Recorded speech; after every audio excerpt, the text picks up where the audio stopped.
எவ்வளவு வெறியில வெட்டிருக்காங்க. ஒரு கபடிக்காண்டி விட்டு வெட்டுதாங்கல்ல. 12 இடத்துல வெட்டிருக்காங்க.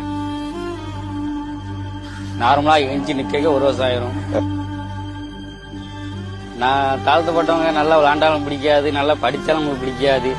எந்த ஸ்போர்ட்ஸுமே நாங்க வந்து வேலை வர முடியாது. இவனில் வெட்டினா வந்து பெரிய திசுவாது. இவனில் அடிச்சா பணம் கொடுத்து அவனை சமாளிச்சிடலாம், வச்சிடலாம். ஏன்னா 1 வருஷம் கழிச்சு வாய்தா வரும், ஜாமீன் போட்டு வெளியே வராங்க, வாய்தா வரும், சமாளிச்சிடலாம்னு தான் இருக்காங்க.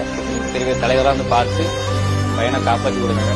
காப்பாற்றி விட்ட பிறகு அப்படியே நாங்கள் இருக்கிற இடம் இல்லாமல் போக வேண்டியதான். எங்கள் ஐடியெல்லாம் மாற்றிட்டு நாங்கள் தலைமறைவாக இருந்தால் தான் நாங்கள் வாழ முடியும்.